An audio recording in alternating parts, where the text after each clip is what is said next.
business section of the paper and turn to the commercial, industrial and investment property section. It's in the classified section of the business section. There will be development sites galore listed in there. There'll even be development sites for joint ventures, sites that you can option, sites that are vendor financed. Jamie spoke a bit about that yesterday, and I'll talk to you about it a little bit more. The other place is websites. And again, don't go to your realestate.com.au sites. Those are for people buying Coca-Cola at $4.50. I don't use those sites unless I just want to get comparable information on what properties are selling for. I go to sites that developers use, such as millerslist.com.au, M-I-L-L-A-R-S list.com. Sorry, it's just .com, not .au. This guy goes and scouts development sites from all over Australia, New Zealand, and some in Asia lately. He then puts them all together on one site. So you can go and have a look at all kinds of different development sites of all sizes and what have you, and get all the information right there. Now, most of you, if you get involved in property development, are going to do it while working your normal job, at least to begin with. So you don't have time to be running around looking for development sites. You want the tools right at your fingertips, and that's why websites are fantastic. Even if you just Google development sites, you'll get websites coming up that give you development sites that for agents, for development agents, or for developers, not the normal stuff. And they're the websites that you need to be looking at. You also need to have the right tools, because once you find a development site, you need to be able to quickly work out whether it's workable or not. You don't want to be driving around for hours and hours checking out whether or not sites are going to work.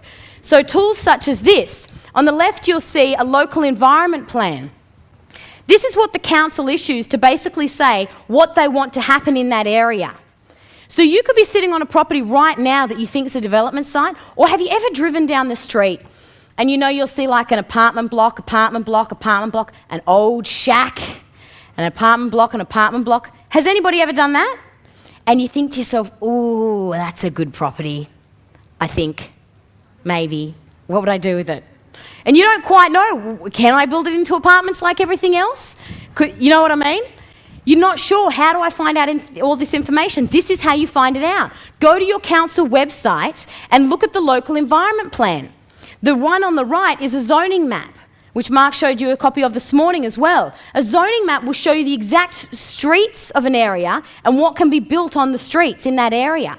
So it'll have different colours that delineate what can and can't be built.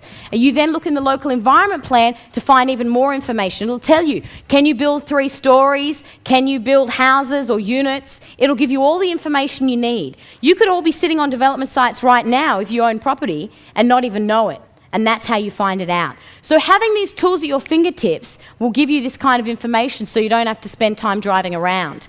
Now you need to do a site analysis. You need to look at demographics, because there's no point going out and building units in a country area, is there? We don't want to go into the middle of the country and build studio units. I mean, they might look fantastic, but if no one buys them, then you're not going to make any profit. Does that make sense? Yeah. Does that make sense? Yeah. Okay. Whoa, good. The other thing is site coverage. You want to make sure that you're able to get what you need to build on that site. So if you're planning on building 12 townhouses, you need to make sure not only that you've got enough land for it, but that the street frontage is also the right size for a 12 townhouse development. And council will tell you this information in the local environment plan. Here's an example of a development site that a client of mine did. The green one is the 1,200 square metre block. And that's the site that my client had. This client called me out, Carly, I've got a great site, I think it's going to work, I'm sure it is, it's profitable. Now any of my clients, I'll check their development sites for them before they go ahead and buy to make sure that I think it is a good deal. So this client emailed this to me and said, it works. They sent me the feasibility, it looks like it was going to be profitable. It had a street frontage of 15 metres. Unfortunately, the council wanted a minimum street frontage of 20 metres. So he's just 5 metres off. Now, this is the kind of information that because he wasn't completely educated, he hadn't yet done my course, he wasn't able to know this. And this is where property development can be risky if you don't have the knowledge, or if you don't have the team of professionals working for you. because he could have emailed this to his architect and his architect would have told him straight away, no, it's 5 metres too short. Does that make sense? So you've got to have a team of people around you that are more educated than you are. Now we've done the analysis and think that the site's going to work, we need to work out, is it going to be feasible? Are we going to get any profit out of this? GSR tells us how much profit we're going to make. That's just a fancy term for what are we going to sell the properties for. So if there's 10 properties and we're going to be able to sell them for $300,000 each, our GSR is 3 million. That's right. So the gross sales realisation is just what you're going to sell it for. Now, if you overestimate your gross sales realisation, you're going to overestimate your profits. Because you take your gross sales realisation, how much you're selling all the properties for, and you deduct from that all of the costs. And then you come up with your profit. So if that figure was too high in the first place, you've overestimated your profits. Does that make sense? Okay. You also need to maximise the usage. As I said, our job as developers is to be entrepreneurial. It is to work out, how do I get as much money out of this land as possible without compromising the value of it, without compromising what I'm building so that I'm still able to sell it. Here's an example of a development I did. Fantastic development. I bought it just as the market in Sydney started to crash quite a few years ago. So the market was up, I bought it and the market crashed. So I spent a bit too much money on it, but I was able to renegotiate and get the price down another $1 million even after I'd bought it, because I hadn't paid them all the money yet. Again, only able to do it because I understood how to negotiate properly and how the development process worked. Now this property, because of the change in the market, the original 22 units that I was going to be able to build was now going to make me no profit because prices had crashed. So I had to work out, how am I going to get more properties on this site? I knocked on so many architects' doors until I finally found one who who said to me, you know what, we can think laterally. If we move this, if we change that, if we just shift this a little bit, then we're going to be able to get 29 units and you're going to have more than $2 million profit. What did I do? I had no idea how to do that. I didn't go to the architect and say, no, I've been looking at these plans and I think that if we slightly move this room, I wouldn't have had a clue. All I knew was I was going to make no profit in example 1 and I didn't like that scenario. So I just went to architect after architect until I found someone who did have a clue and did think laterally. See how important your team is? It's not what I knew, it was the fact that I was willing to be entrepreneurial and I was willing to keep going until I got my profits. And it was worth it for over $2 million profit, don't you reckon? Absolutely. Step 4, we need a finance. If we think the development site's working, we now need to work out how to get the money. Now, as I said, you don't have to go all the way through to construction if you're a developer. There are other ways to make money as a developer. But if you do go all the way through to construction, then you need to borrow all of the money to buy the land and you need to borrow all of the money to do the construction. Now, if you go and do a development site without knowing much about development, you'll probably go and get a residential loan, which means you have to pay the interest out of your pocket every week or every month. Now, if you're doing a $1 or $2 million development site or 3 or 4, that's a lot of interest, isn't it? That's ridiculous. Most of us can't keep up with that kind of interest. Do you reckon the bloke that built Q1, do you reckon he was paying interest payments on that as he went? No. Commercial finance is different. And this is what you need to understand, and property developers understand this. Commercial interest, they will lend you the interest to pay them back. It's called capitalisation. So, and that's what the bloke who built Q1 was doing. He wasn't paying all that interest out for that development site. So you could be doing a multi-million-dollar development site but not paying any interest on it out of your own pocket. They will lend you the interest to pay them back. Because you don't have the cash flow. You're going to make your money at the end. And then at the end, when you've got all your profits, you pay them back. Does that make sense? And that's one of the biggest myths in property development, is that people think you've got to pay interest out on these big sites. No, they'll lend you the interest. Commercial finance, they're also really willing to work with you and help you work out how you can make the deal. My financier, I'll call him up and say to him, this is the deal I've got. You tell me what the minimum is I need to do and what's the smartest way I could structure it. And he'll come back and try and tell me how I can pay none of my own money and how I can get smart about it. So you don't want your normal residential lender, you want a commercial lender who's done property development finance. But once again, that's only if you're going to go through to construction. The other way is doing creative financing. If you've got absolutely no money and no assets, then you want to get creative. Imagine you find a development site that is just gold. It's a ripper. But it's going to cost $1 million. And you've got a total of nada. You need to get creative. You go to yourself, man, I'm going to make $300,000 out of this deal. It's a ripper. I've got to do it. I just got to work out how to do it. This is how you could possibly do it. You're going to need $300,000 deposit for the bank to give you another $700,000. If you've got none, $300,000 seems like a lot, doesn't it? Doesn't it? So how do we come up with that $300,000? Jamie spoke about this briefly yesterday. What have we said to the vendor, the guy selling you the property? Look, I would like you to give me $300,000 so I can buy this property off you. Do you reckon he's going to say yes? Maybe not. What if you said to him, but I'll pay you $1.1 million instead of $1 million. I'll give you an extra $100,000. I'm going to develop it, and my profits are $300,000. I'll keep $200 and give you $100 back. He leaves his $300,000 equity in the property. The bank lends you the other $700,000. You get 100% construction finance. What have we just done? A development site for free. You thought it was going to be all these complicated scenarios? It is that bloody easy. Clients of mine are doing it every day. People in Australia are doing this every day. This is how property millionaires are made. Buying property using the vendor's money, using the bank's money. Now, sure, you're not making as much profit, are you? But you weren't going to make any. So 200's pretty good. Who would settle for 200 over none?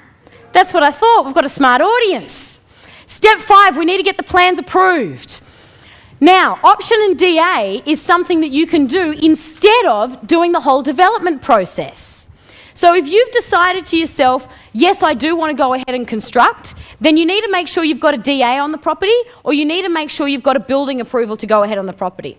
But you might think to yourself, you know what, I actually don't want to construct.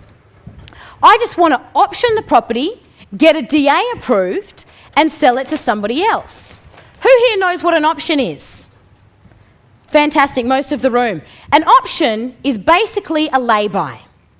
That's all it is. Imagine to yourself, you're walking down the street, you see a shop, you see a gorgeous dress or a gorgeous pair of pants, and you think to yourself, oh, that looks nice.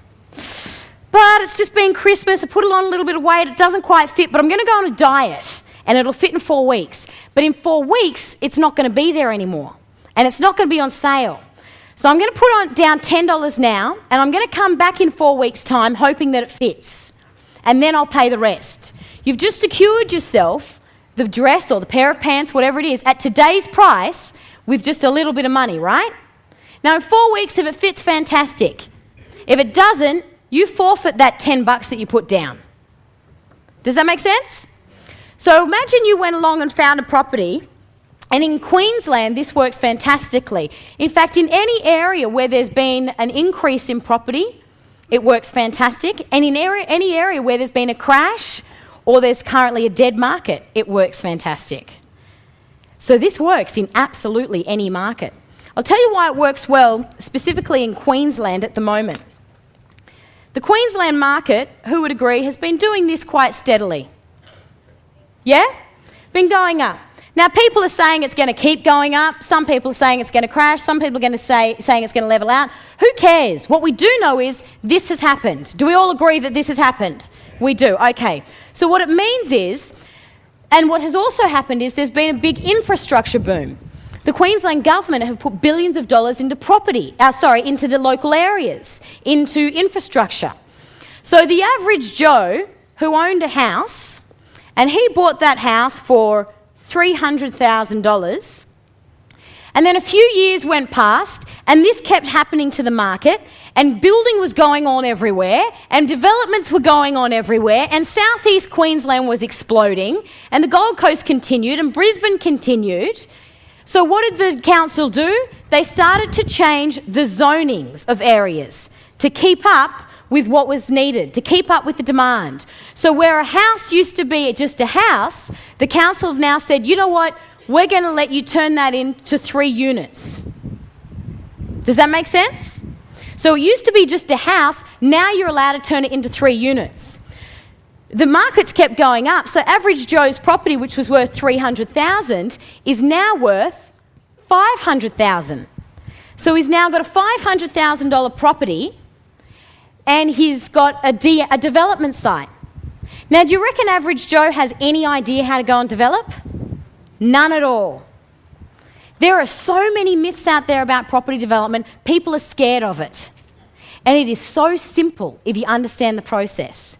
What this means is somebody that has the knowledge, somebody that has the education of how to develop could come along to Joe and say to Joe, because he's now got equity in his property and he's now got a development site, but there's no DA approved on it. Council haven't given you approval to build. So it takes someone entrepreneurial, yourselves, someone creative, someone who's got the education to come to him and go, look, I'll do you a deal. Why don't we develop this together? I know all about property development. I've learned all about it. I went to this course this amazing lady did. And I want to option this property from you. Now, you could joint venture or you could option. You could say to him, look, mate, I'm going to give you $3,000 right now. Now, even though he's sitting on a gold mine, he might be cash flow poor. $3,000 might sound brilliant to him. For $3,000, you get the right to option it. So nobody else can buy it for the next 12 months. You then go off and you go to the council down here and you get the DA. Now, you might spend $10,000 getting the DA. So you've now spent $13,000. But once that you have a DA on it, that property is no longer worth $500,000. That property is now worth $700,000. So you've spent $14,000 to buy a property. You spent $14,000 to take an option out on a property for worth $500,000. So you've got the right to buy that property for $500,000. But now it's worth $700,000 and you own that DA. You own it, not Joe. So you now go and find a developer who does want to build and you sell it to him for $700,000. And you've made yourself $186,000. Does that make sense? Does everybody get that? So by having a little bit of education, you can go out and this is a basic example. By having a little bit of education, by knowing how to find the sites, by knowing how to go and speak to average Joe, because average Joe could do this himself. But the idea of a DA, the idea of going to council freaks him out. He needs someone like you. These are everywhere. Smaller than this, bigger than this, everywhere. Because Australia is such a fast-growing nation, changing its zoning so fast and our market is going up, these opportunities are everywhere. Developers literally can't keep up with them. And that's how you can make quick money by using only a little bit of money straight away. Next step is construction. So if you decide to yourself, look, I went and did that DA and I could sell it and make about 180, but I'd rather go through, do it myself and make double that. Then you need to select a builder. The way you select a builder, the best way is through networks. We've all heard dramas about builders, right? Well, the best way is to find a builder through a network. So if you go to an event like this, there are builders in this room, and find out other builders that are on your wavelength and they're thinking the same as you. Otherwise, you're going to have to open up a phone book and call at least 3 of them and get quotes from 3 different builders. The other fantastic thing to do is if you're doing your first development site, do a joint venture with the builder. So get involved with the builder. What that means is he's not going to rip you off because he's involved. So he gets a split of the profits at the end, which means he's going to do everything he can to make sure it's done on time, the prices are as low as possible, because he makes his money on the profit at the end. Does that make sense? So that's a good way if you're a bit worried about your builder or how to find a good builder. Do a joint venture with them. Project management is a fantastic way that you can make money or make a salary out of doing development. So if you're building a development site, the hierarchy looks something like this. You've got your developer at your top. Underneath that, you have a project manager. Then you have the builder. Then you have the site manager. And then you've got the tradesman. Now, there's not always a project manager. If it's a big site, there will be a project manager. If it's a smaller site, you might not have one. And the project manager and the developer wear similar roles. They're similar kind of jobs. Now, once you've done a couple of development sites, you can actually wear the hat of being a project manager. So you can go in and be the person that coordinates everything. Now, the developer is like the CEO. The project manager coordinates everything on a daily basis. The builder makes sure everything's going okay with the tradesman. The site manager is on site at all times making sure everything's coordinated, and the tradesmen are doing the work. So being a project manager is how you can start to make a salary. Now we have to start selling. Now selling, although it's the last point, should actually start at the beginning. Because if you haven't sold by the time you've finished, then you're going to still have to pay extra interest. And even though they're lending you the money for the interest, you've got to pay it back at the end out of your profits. So you want to try and have all your sales done by the time you've finished. So sales through networking can be a fantastic way. If you're doing a duplex or a triplex site and it's just a small site, then do networking and sell it through friends or what have you. Maybe do them a bit of a deal so you can get them sold quick. If you're selling off the plan, then you'll get them sold before you're finished. Now, off the plan has gotten a bit of a bad name, and it has done so because people have done it unethically. So they've gone and sold off the plan, but they've gone, look, I'm going to sell this property off the plan. It's not going to be finished for 2 years, so I'm going to sell it to them for the price that it's going to be worth in 2 years. That's just stupid. The whole advantage of off the plan for you is to get the sale now, and for the buyer is to pay today's price, even though he doesn't have to pay for another couple of years. So off the plan is fantastic, but do it right if you're the developer. And here's why you do it. Remember, we're the creator, we're the dreamers, we're the entrepreneurs. That's what the developer is. So imagine you're developing this site, and you went to a friend and you said, look, I'm building some units. Would you like to buy one? It's the one in the foreground, and it's going to be a really big development, and it's going to be flash, and I know you'll like it. And you're trying to explain it to your friend. Your friend's probably going to turn around and go, the grass is a bit long. I don't know. Is that fence still going to be there? So you get an artist's impression done. You need to sell the dream to them. Let them see the vision that you're building. Again, your architect can organise this for you. So you don't have to